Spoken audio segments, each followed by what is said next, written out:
So, right, let's start off with forward proxy, right? So basically, SSL decryption comes in two forms, right? There are basically two forms, which is one is forward proxy, the other is um, the inbound. Right. So in SSL decryption, right, as per technology, there are two things, right? One is the forward proxy, right? Forward proxy, and the other one is inbound, right? So in forward, what you mean is, right? We always talk from the perspective of firewall. Assume that you are the firewall in sense, Client, hello. right? It's the client hello, right? SSL client hello, Yeah. right? So it has an important parameter which we discussed. What is that? From a firewall perspective, very important. What is that? What is So that parameter? Not cipher cipher suit. suite.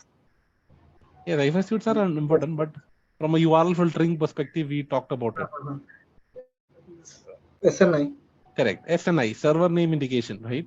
Which Yeah. is nothing but what? In this case, it will be www.gmail.com, Yeah. right? So the URL that you're trying to find, the web server's name, right? That is what the SNI is. So this is helping us in the URL filtering part and all, right? That Yes. means you are allowing or blocking Gmail, right? That decision is made on this, right? SNI is very important. Similarly, in decryption also, some traffic we might not want to inspect due to many reasons, right? Due to decryption problems, due to compliance issues, right? Other complications that are needed.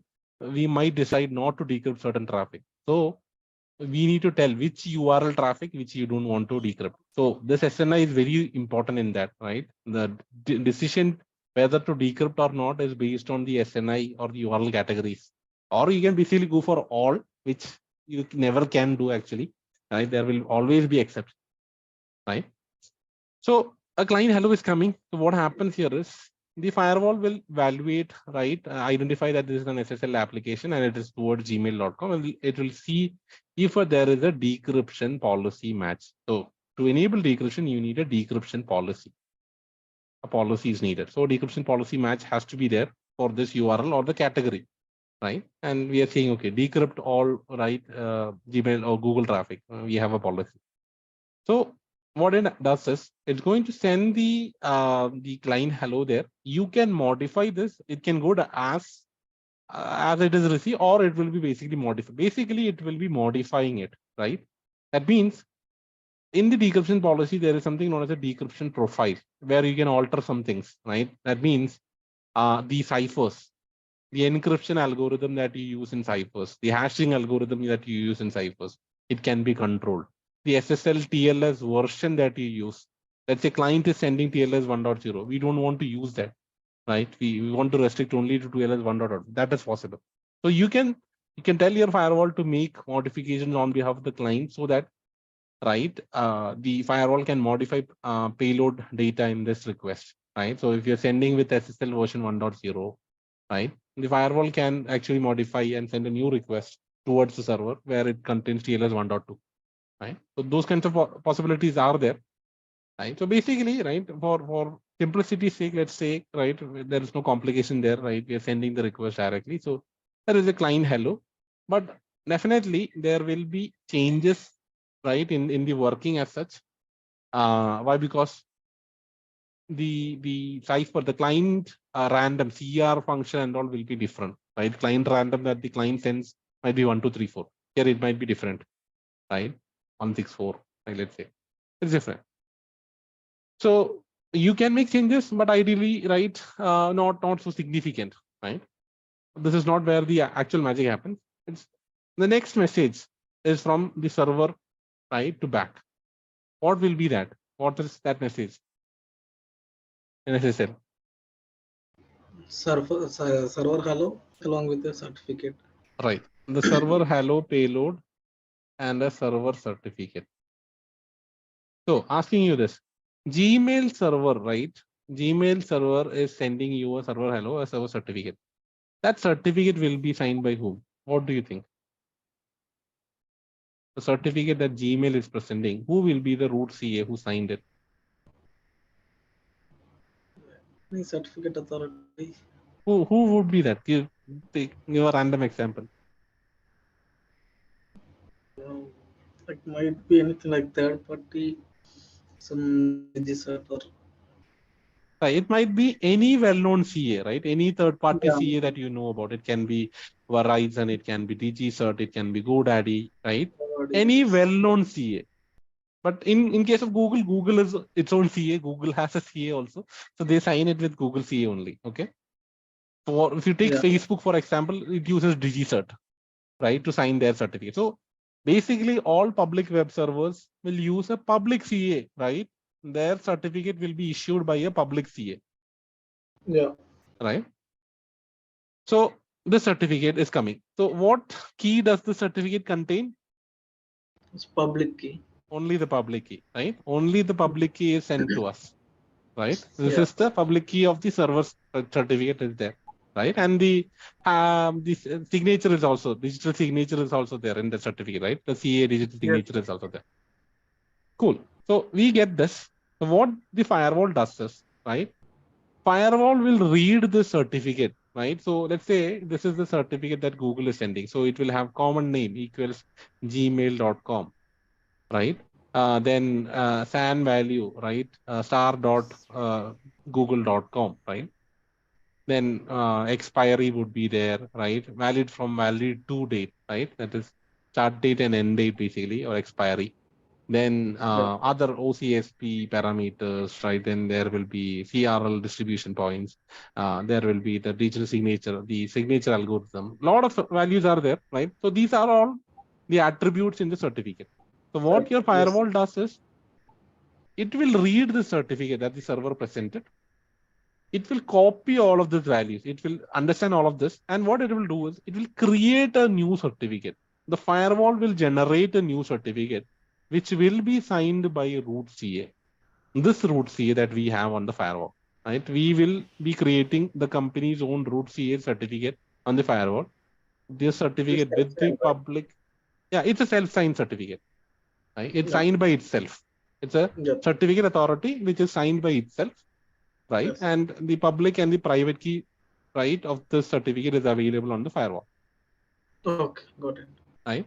So what the firewall does is it will read the server certificate and it will identify what is the values that is there in the attributes, and it will generate a new certificate which is signed by root CA. So basically, it will be a duplicate of this. The only difference will be that, right, the CA, the actual certificate was signed by Google CA, but here this will be signed by the internal root CA, Yeah. right? And It's this is altogether certificate. right. It is known as the on-the-fly certificate, right? Oh, So it's generated on the fly. That is right. It's more like a technical term, right? Not customer facing, but more like a technical term on the fly. That means you cannot see this on the firewall GUI and all. For every transaction, you accessing Google, there is an on the fly certificate created. You access Facebook, there is a new on the fly certificate created for Facebook. So every SSL site you access, there's a new certificate generated. It's all in the firewall memory, all right? yeah. So this is a certificate, a new certificate, right? Mimicking the actual server certificate is generated with the same parameters. The values will be same. CN is equal to gmail.com. SAN is equal to star.google.com. Right? Expiry, CN value, everything, right? OCSP here. All of this, right? It can have, right? Now, what it does is it's signed by root CA. We generated the certificate. The firewall is generating. Since the firewall is generating this, the firewall has what? The public and private key of the certificate, right? This is a Yes. new certificate generated by the firewall, right? It's like you copying somebody else's certificate and creating a dummy of that, right? But it is instead of Google CA signing it, it's my own root CA, right? So the public and the private key of this new server certificate is available on the firewall. So what it does is now the firewall will send the server hello and the server certificate, right, to the client. But the certificate will be the on-the-fly cert, Yeah. right? On-the-fly cert with the public key alone, right? This public key alone will be there in the certificate and it will be sent to the client. So this will be signed by the CA will be what? Root CA, internal root CA. Yes. So why did we do this? What is the logic there? Why did we create a dummy certificate and send it signed by Million root dollar CA? question. Yeah. Even I have this question. Right? This is the important part, right? If you Yeah, understand this that, is the correct. This also answers why need that root CA on the clients. why what was the difficulty? What is the problem if we send the actual server certificate to client? And what is the benefit we get by sending a dummy certificate that we created? What is the difference there in two cases? If we send the Google's own certificate to the client, and if we send Yeah. our own certificate to the client, what is the difference there? What is the benefit? What is the additional thing that the firewall is having? Like, I'm just guessing the answer. Like, I'm not sure.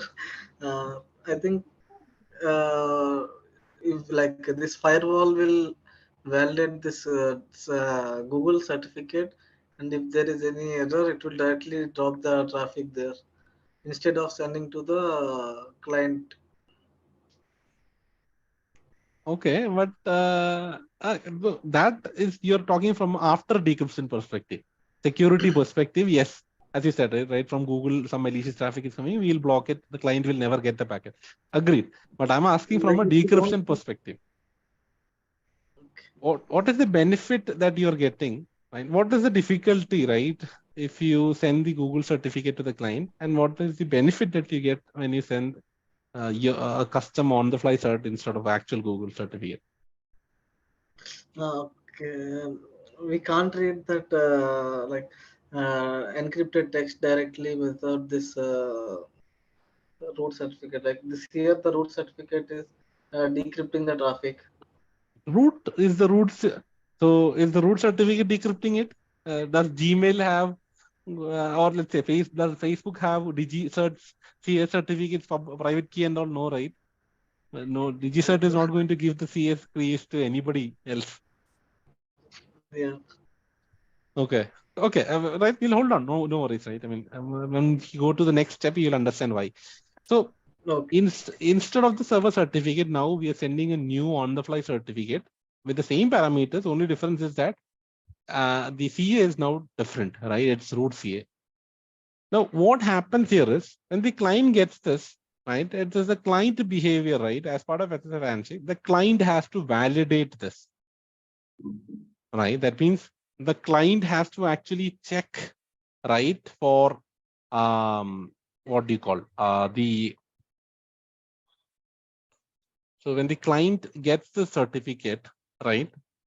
When a certificate is presented to a client by a server, what does it do is it will check what is the CA there, right? So what it is going to do is it's going to check its root trusted root certificate store, right? To verify if this root CA is present there or not. First thing, right? That means the issuer of the certificate should be present in the trusted root certificate authority store, right? We should have the certificate, right, in our store, right? So Yeah. this is a mandatory requirement. If you don't have this, what will happen? What do you think will happen? If you don't insert the root CA to the client certificate store, what will happen when the client gets the certificate? Like we can't read that certificate and like. Okay, so as an end user, what will you see on the browser? And yes, and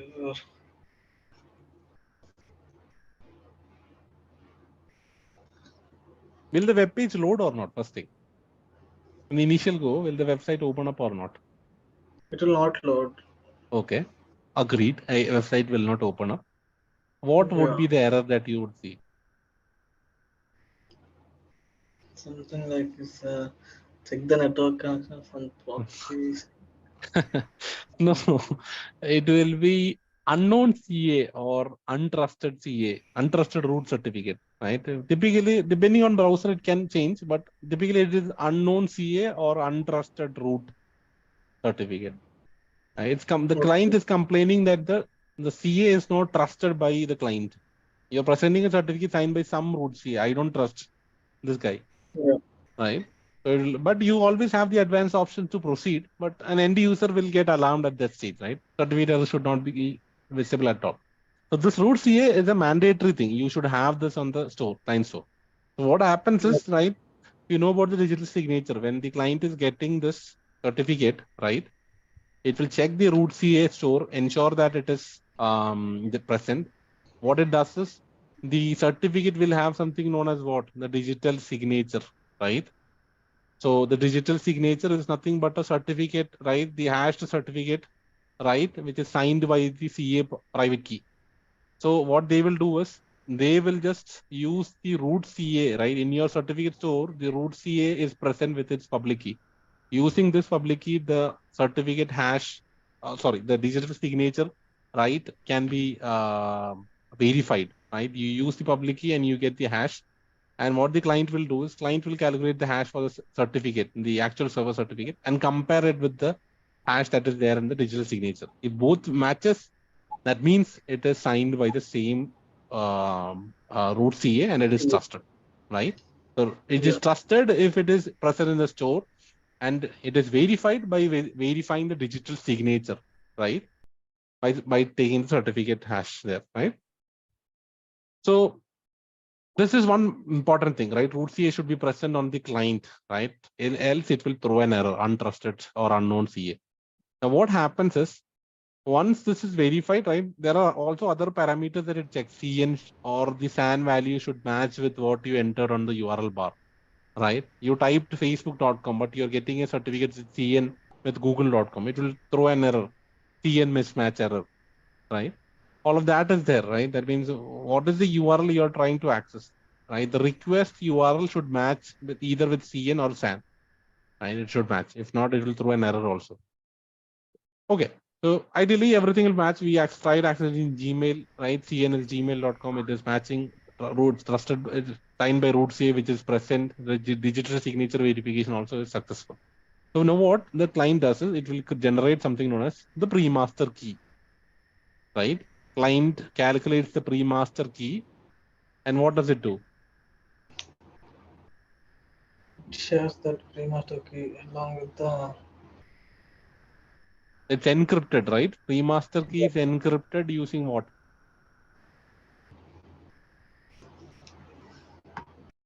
It's encrypted using what? The server's public key. The public key, right? This public key that the server is having, right?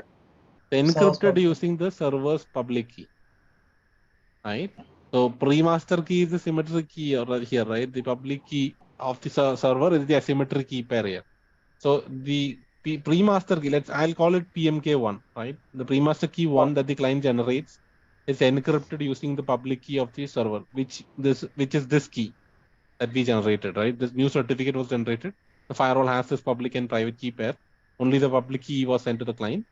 The client generates a pre-master key and it is encrypting using the right public key and sending it to the firewall, right? So it's a client key exchange, right? Client key exchange. Now the firewall, when it gets it, what it does is, right, since it has the private key, right, the private key is there with the firewall, it can decrypt and obtain what? The pre-master key. Yeah.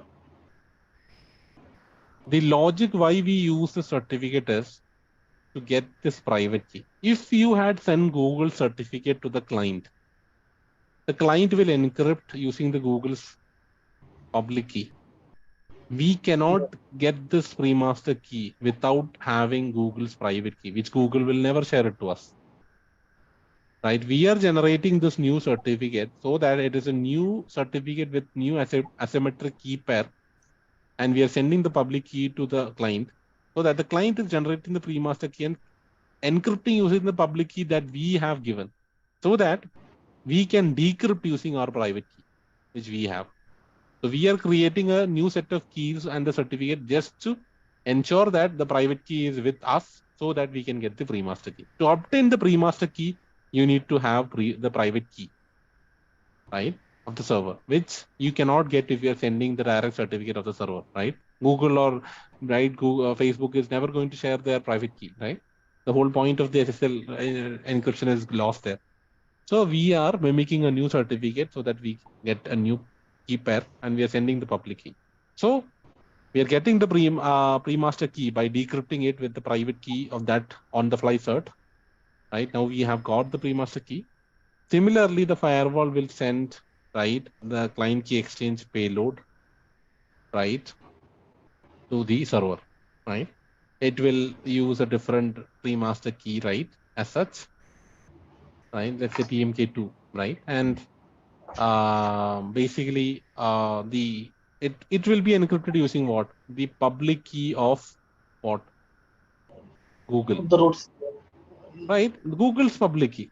Right, Google has sent the public key here. Right, so basically assume that Yeah, right got it. there are Yes, two legs. Right, two-legged. Right, that means between the client and the firewall there is a SSL connection. Right, and yeah, between got the it. firewall and the server there is a different connection. So two-leg connection. That is what it's called, man in the middle. Right, there is a transaction happening. You go in the middle and you become the broker there. Right, you take the request from the client. For the client you are the server. For the actual server, Google server, you are the client. Yes, yes. Right, firewall is acting as a server in this side and client on this side. Yeah.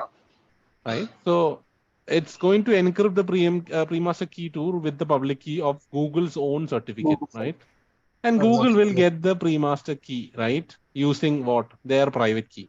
Using their private key, they'll decrypt it and they'll get this. So now everybody has the pre-master keys, and then they will calculate what? The session keys. So there will be a session key 1 here, session key 1 on the firewall. Since we are using separate key, session key 2 here, session key 2 here, right? The pre-master key. Based on this key, session key 2 is created. Based on the PMK1, a session key 1, right, is created. No. So basically, the firewall has this keys, right, to decrypt, right, both of the sessions, right? And what happens next is once the session keys are there, right, the client can send the payload. What is that payload known as? The application data payload is what? The encrypted HTTP get that you sent. Right? I'm just skipping the other part, right? I mean, if it's a TLS, ECDHE base cipher and all, there is other messages. Server key exchange, server parameter, right? That means there is a Diffie-Hellman key exchange and all. When your cipher that you're using in TLS is more complex, elliptic curve Diffie-Hellman exchange, if it uses, it's basically PFS function. To add more complexity, they are adding more exchanges, right? We're not going into that. But here, right, after this, the client is sending an HTTP GET, which is encrypted using session key 1. So the firewall gets this. It is going to decrypt it using session key 1. It's going to do L7 processing, right? It does the app ID, CTD, all threat analysis, everything. Then everything is good. It's going to encrypt using session key 2 and send it to the server. The server will read it with session key 2. Then the reply will come. It will be encrypted with session key 2.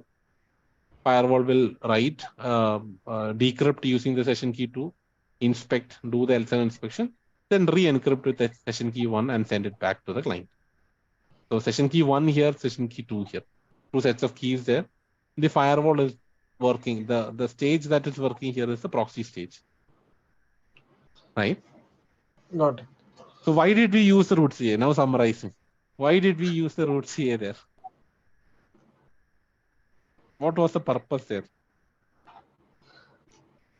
Like to read this pre-master key, we need the private key and all. Correct. To get hold of the pre-master key from the client, we need to have the private key of the server. Private key. Exactly. So Google is never going to give us their private key, right? Or any web server is not going to give their private key. So what we did is we had to create a new certificate, right? That mimics the same actual server certificate. But to create a certificate, we need a CA certificate. Right? A CA is required to sign something, right? So we have this root CA created so that we can create new certificate for public key. Right, new certificate key pair, right, for different transactions. So this is happening on the fly. That means you accessing in a given second there are 10,000s of sessions going through. So the firewall is generating 10,000, 20,000 certificate in a given point. It's all on the fly. In memory, it is happening in the proxy stage, right? Depending on your firewall model, concurrently 7,000, 10,000, 25,000, right? 1 lakh sessions are getting decrypted. So that many sessions mean that many certificates are being generated on the fly, right? So it's very right from a firewall perspective. It's right too much memory intensive. You need an SSL hardware, right, to accelerate it as well. Right? For example, Fortinet and all, they use hardware acceleration for this, right? There is a separate chip which is dedicated for this SSL inspection and all, right, which gives them much more throughput for this, right, processing. Yeah, adding to that point, I mean, almost all vendors use this MITM techniques for forward proxy. So to quickly check your traffic is being inspected by someone, when you browse a website, you click on the certificate and you would see something a different root CA. So whatever we see the root CA, right, where the firewall is in the firewall we created root CA, it will have some name. So you would see I visited Google, and the issuer is something like PanW. It's not Google. Google's issuer. So you would see, okay, there is a man in the middle, which Yeah, generate another certificate. Yeah. So that's how we understand there is a MITM, and correct. so yeah, Yeah, yeah. I have done this. Like we'll see the certificate of like which we created in the firewall. We'll see that name in the client. Yes, yes. That's why we need that root C on the client and the trusted store. Else we'll get warnings, all those Yeah, security. Yeah. got it. So that's the yeah. So, but yeah, this is Yeah, a important understanding, guys. You take any vendor, this is the technology in the heart. There is no MITM is what SSL decryption is all about. You take any proxy, right? I mean, in proxy, there is a slight modification that, right? It's a proxy architecture. Everything is getting going as a request, proxy request to the proxy. But at the end of the day, SSL transactions are decrypted the same way. They have their own CA, which will be trusted by the client. They'll be generating new certificate on the fly. Same technology, any vendor you take, right? Cisco, Fortinet, Checkpoint, Zscaler, whatever it is. Everything is same, right? Same working only, right? So this is what we are going to do in our lab, right? We will decrypt it, right? So on the prerequisite part, we have to create a self-signed root CA. We have to load it on the firewall, right? We can create it externally or we can create it on the firewall itself, right? And then right, we can basically we should also ensure that it is loaded to the known. A lot of new things are happening in that. That's a little more right complex. But yeah, from decryption troubleshooting, right, this is what typically you do.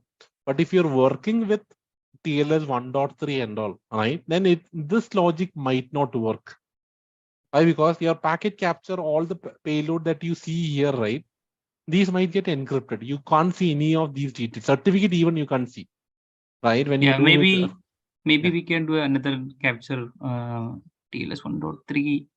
No, in TLS 1.3, I mean, we can actually show a TLS 1.3 PCAP, right? Yeah, that's easy. So you would see certificate encrypted. So we won't get any information from packet capture. But at least you Right. can client hello will be visible. The packet length, all those parameter exchange, all I, you can keep it handy. Yeah. so here server name is there, but typically Yes. SNI encryption is also there. There is a new thing in EN, yeah. TLS, right? SNI encrypted SNI option is also there, where you can't see this also. Yeah. Now, let's see, right? I mean, this is yeah. So this is what I'm talking about, right? So it's all encrypted, right? Everything is encrypted. Every record is encrypted. You can't see what is the data, right? All of the payloads are there, but you can't see it, right? In the server hello, right? You can't see. So in this scenario, what you need to do is, right, you can't actually rely on a PCAP to actually troubleshoot this. You need to take what is known as a packet diagnostics, right? Where the firewall, you can start with a global counter actually. You can check the global counter and see what is the counter that is getting incremented when you see this transaction is failing. But Sometimes global counter might give generic output counters, which might not be so right conclusive. In that case, you go for diagnostic, where you go for SSL basic and proxy basic, if I'm not wrong. Shall we show them those comments? Those are the ones. So you need to set that filter properly. We set a filter, right? So you do debug data plane packet diag show settings, I think, right? Will show the current settings applied. And then we enable features one by one, or maybe together. Then, debug it on, and we would see a lot of, gibberish, maybe, because we don't understand that log. But, that logs tells a lot for them, maybe the developers. Yeah, but it will show, right? I mean, in the logs, it may show if it's an error info level. All the logs will be visible on the packet diag, I guess. Hey, Sachin, just give me 2 minutes, right? Yeah, sure. So also, you can decrypt the traffic of the client side itself. When you see a TLS 1.3, it's very difficult, right? To capture the packets on the Palo Alto and see what's really going on. So you can definitely do a packet capture, and you can decrypt all those sessions on the client itself. You can use tools in the Wireshark tools. You can use. I will share. I think 1.3 can be decrypted from the client itself. There is one called Fiddler Capture, and also in Wireshark, we can decrypt it. But for that, there should be, I think private keys, or there should be some parameter we have to input. Let me check that video. Yeah, it's the SSL session key, right? If you're doing it from the Session key, yeah. firewall, right? Typically, what you do is there is an internal KB as well on the firewall. If you're trying to do a capture and you want to decrypt it, you have to take a diagnostic and get the session key from the firewall, and then you need to load it into the Wireshark preferences, where it will show the decryption. That's one way, Yeah. right? That's how we decrypt and see. Right, that's possible. And Fiddler is very good, right? Very useful if you want to decrypt and see. Fiddler is the thing, right? You can install it. It's another man in the middle, right? You install it, Yeah. it will install a CA. Everything is channeled through Fiddler, right? It listens, so it adds a proxy configuration on your browsers to Fiddler. So your browser will send packets through Fiddler. Fiddler will decrypt and see, and then only it will send it to the actual server. So, all right, you get use that as well to see. But yeah, too much work if you go for Fiddler and all. I was too lazy to do that. But yeah, I mean, global counter is very useful if you have a problem, and the diagnostic part, right? And SSL diagnostic, packet diagnostic for one particular URL for one user and all, right? Very less impact, right? If you do it correctly, there is no problem, right? So how do you do that, right? Debug, data plane, packet diag, set log, feature, and you go for SSL basic, right? So you enable SSL basic, and then you set proxy, right? Proxy basic, right? You set these two features. So, right, once you see that log, log, what was it? Packet tag, to setting, yeah, this one, right? You can see here, right? Features that are set as, right, proxy basic and SSL basic, right? Once this feature is enabled, I'll set the filters on the UI, right? In the GUI, I'll be setting the packet filters like this, right? From the client IP to that server to that IP, about all of this, right? I'll enable it, right? Packet capturing is not needed, right? Just the filtering is enabled and the filters are set. Then, right, on the these stages are set. And what I do is I'll go for debug data plane, packet tag, set log on, right? And packet diagnostic is now enabled, right? And now the client can actually use right, access the page. Right, when they access it, right, the traffic is going through and it's getting counted, right? Once the decryption error has come, then you will stop it on, off. Once you've done that, you aggregate the logs, right? Packet diagnostic aggregate logs. And now the log is ready. It's called pan packet tag, right? So I think MPFN log and store packet underscore tag dot log. This is the log file, right? So if I type for CSS corp, I should get it. Yeah, that connection. Third subject, CSS corp, server name, right? Everything is. If there is a decryption problem, this file will have your solution, right? You have to just patiently. You can export that export file and get this, or use the session output of the CLI also, right? It's your wish how you want to typically, right? Go for the CLI output if it is very easy, right?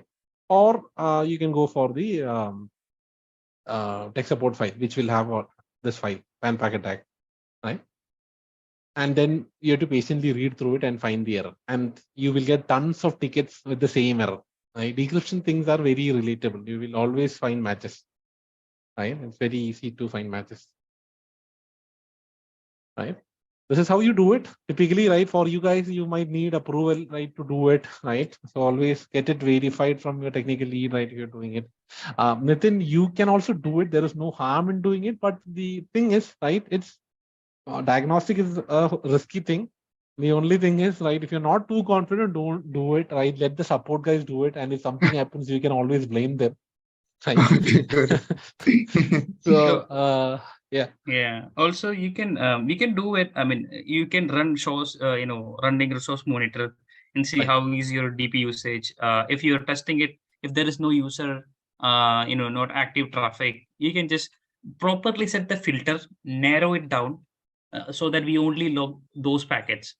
So, keeping the filter is the key. So you Right. will get, so you only log that traffic. That means processor need to only track those packets. This So, filter, yeah. right? Sorry to cut you off. This filter, right, is wide open actually from any client, right? So in actual networks, what you should do is you should pick the actual client's private IP to right, and then go for it, right?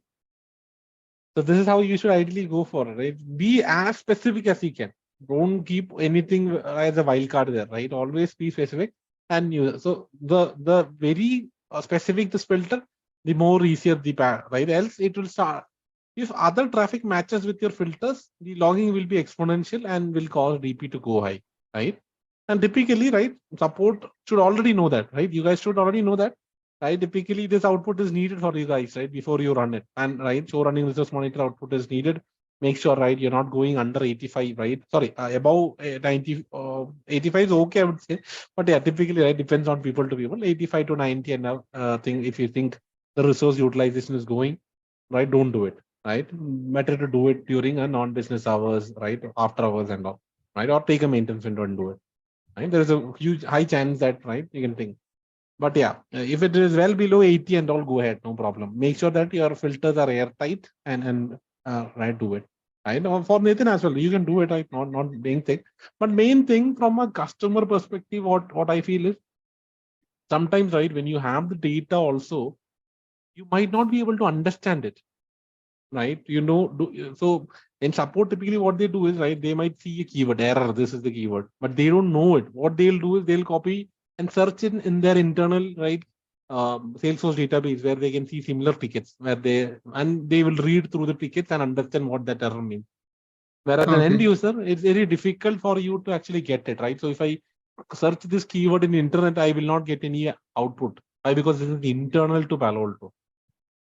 Right. So that is one thing, but it will significantly help if you give this data and open a ticket. You just give this, right. Typically, I used to work in EMEA region where we would see tickets coming in where they would come with diagnostic output itself. They'll say, this was the problem, this is the PCAP, this is the diagnostic. Don't call me, don't message me, just give me a solution. That's it. Right. So in that case, you can cut short unnecessary troubleshooting, right? What I felt right, working there is a lot of time end users are very busy, right? It's not one ticket that they have. They might have 50 tickets managing other tons of solutions, right? Every day, one troubleshooting call, too many hours, right? That the time is critical for them, which they can't afford. So what they will do is, instead of wasting time, they will do it on their own time and then they'll share it, right? End of story. You come up with answers, right, based on this data, right? And right, sometimes customers also give this feedback. Level 1, level 2 support is not adequate, right? They take more time, they wasted our time. These kinds of feedback there. To avoid that, they do these things, right? So when you open tickets like this, that case actually, right, there is no back and forth discussion happening, right? Did you do this? Did you that? No, nothing. No more probing and all is needed. Every data is provided to them. They can come with a solution or they can directly escalate if they don't know it, right? So your fast case can be fast forwarded when you have this data and all. Yeah. But yeah, filters should be good. Yeah, adding to that point, so some company may have, L1, L2, L3 level of, access, or, they will have certain roles. So let's say if an L1 engineer knows better how to debug this, you can send a report, like, let's say, this is what I'm thinking, like with the logs, all, if you send it, right, you will get, attraction. I mean, people will notify you based on the work. So if you know more about this, if likewise, if you see an issue, SSL decryption broken, you can note down all this. Did a packet capture? This is the client hello. This is the server hello. These are the length I see, and this debug. And if you see some error, you just point that out. Just call that out. I saw an error. I don't know further, but it looks like an error for me. Likewise, you can highlight these things. So that's a good advantage. Many people doesn't know this, so it is truly an advantage. Yeah. Right, absolutely right. I mean, this is how you show value, right? So these things, when you show, right, they that means that typically these things are now at this point, right? New folks cannot know this. Why? Because this is not any more public facing right now. Right? They've removed it as a public facing KB to an internal KB. So when you're able to get this data and show them, hey, this is what I see, right? I'm not sure. This is what the error means, right? It can be different, right? We can double check with the support, right? When you show that, right, that shows that you're going into very depth to actually find out the root cause and all, right? And you're able to. So typical Wireshark analysis and all, if you do, right, what I have seen is at least most of the US and Indian Asian customer base, they don't go into that effort where they do a capture, the analysis. No, they open a ticket, then the support guy comes in, captures it, he has to do the RCA, all of that, right? Yeah. Right, but you could save time and show value to your leadership as well, right? When you actually come up with, hey, this is what I did, right? This is the capture, this is the output, this is what my assumptions are. Correct me if I'm wrong, right? That's it, right? That shows a quality, and your cases will be coming to a closure very faster, right? Yeah. That shows value, and right, that shows effectiveness, and you can show off internally within your team as well, right? It's not about show off, actually. It's showing technical capability, more like. Exactly. Even I have seen cases like 2 month stretch. I mean, it's an intermittent issue.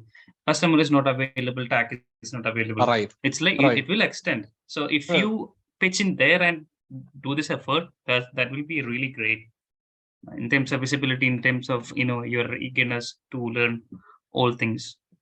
Yeah. See, at least I'll tell you, right? In my example, I have seen a lot of when I came to my current company, right? I got a ticket for their account that is more than 390 days old. 390 days. Assume that that's more than 1 year. It's the case has been running, right? And it's running, and there is a lot of data that is yet to be collected after 1 year of trouble. I don't know, understand what they were doing, right? So the customer is not free, or when the customer is free, support guy is on leave. Support guy, when he's there, customer has gone to vacation.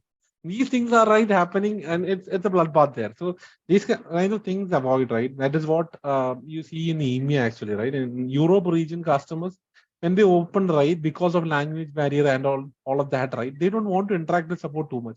They give all the data in email. That's it, right? And they ask you to. You can just tell them what you want and they will get it. That is what they need. So that they want to fast track the process. So do that, right? This is very helpful. The pan packet diagnostic part and all, if you're able to do. Only thing is, be very specific with filters. Don't play with the filters with an open filter. Keep 000 and all. Don't do, right? Specific IB, source IB, specific destination, and the return port protocol. Right? If you mention that, this is a good filter, right? Interface also, if you're able to specify, well and good, right? But at least 1, 2, 3, 4. This is mandate. There, any questions? Yeah. I think there is an auto off function kind of thing. I don't know. Yeah. That is 400 MB for packet capture. There is. Oh, okay. Right. Okay. It will hit 200 MB first, and then it will start to create a new file. And next 200 MB, it will start delete. It will delete the old one and replace this. So maximum 400 MB of VCAP per stage it will capture. Oh, okay. And that depends on the firewall model also. I think in lower end it might be a little more shorter because of the internal disk crunch. Right. But 400 MB is what I've seen. Right. Yeah. So that's the thing. And one more thing, guys. Right. I mean, just to show you this. Right. I mean, let's get some pace here. So I'm just going to this website. Right? This is a good website for testing. So I'm actually I'm trying to access a certificate which uses an untrusted root. Right. If I see the issuer for this website, untrusted root bad SSL, is bad SSL untrust root certificate authority. I'm getting an error here, right? My browser is saying that certificate authority is invalid. It is not trusting it. Right? The server is presenting an untrusted issuer signed certificate. Hence, my browser is throwing this error. Right? As an end user, this is what I expect when I access some malicious site and all, which is not having a trusted issuer. But let's do the same thing on the scenario that we have. Right? Our internal client goes to bad SSL, right? He tries to access the untrusted root. The page loaded and it is showing secured. Right? If you see the certificate, it is used in the PAN lab. This is the problem. So when the server is presenting a certificate which is signed by an unknown CA, we have to ensure that the client is also getting that error. Client should get a warning that this is presenting an unknown certificate, right? This is unexpected, right? I mean, if I access some phishing URL which is using some on self-signed certificates and all, as a client, I will never identify that. Why? Because it's always signed by the root CA, that PAN lab root CA, and it will be trusted, right? So typically what happens is whenever you connect to a server, when the server is presenting a certificate, firewall uses the certificate store. So when Google is, or let's say Facebook is presenting a certificate signed by DigiCert, firewall checks if the CA that signed Facebook certificate is present in the store or not. Right? It checks the CA, the issuer as well.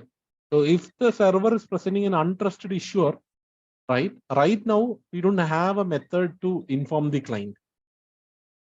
Right? It will be using the same certificate to sign the on-the-fly cert. We want to decrypt. At the end of the day, we want to decrypt. Right? But we do not have a mechanism to tell the client. For that, you need to have a new CA. Right? We call it as forward untrust CA. Right? I'll call it untrust CA.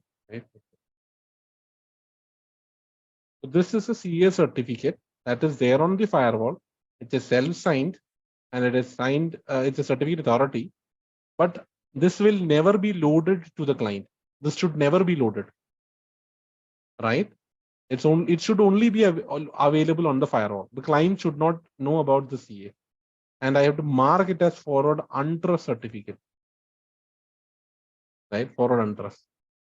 So what the firewall does is, when a client accesses a website and the website is presenting a certificate which is not signed by a trusted issuer, that means when a website is presenting a certificate which is signed by a CA, which is not present in this list, that means it is using some untrusted CA signed certificate.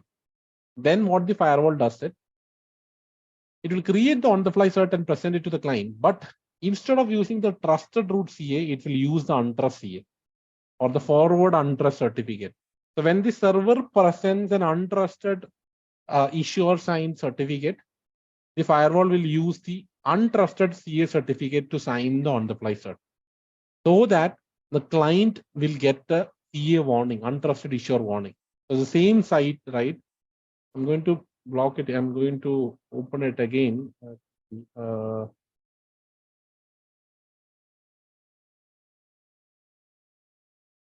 I'll go for an incognito to avoid caching.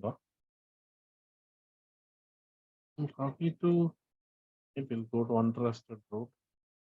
I see showing certificate authority invalid. If I see the certificate, it is signed by untrust CA, forward untrust CA. Right? So did you get the point why we need an untrust CA? Whenever the server is presenting an untrusted issuer signed certificate, right? When any server is presenting a certificate which is not signed by a well-known CA, the firewall, what it does is it will create an on-the-fly cert, but that will be signed by untrust CA, not the forward trust CA, and use the forward untrust CA. Since this CA certificate is not loaded to the client, it will throw an untrusted certificate authority error, so that the client is intimated that the website you're trying to access is presenting an untrusted issuer certificate, right? He can't see what the actual certificate was. Why? Because we are doing man in the middle, but he's getting that error, and then it's his discretion to go ahead or not. Make sense? Any questions here, guys? No, bro.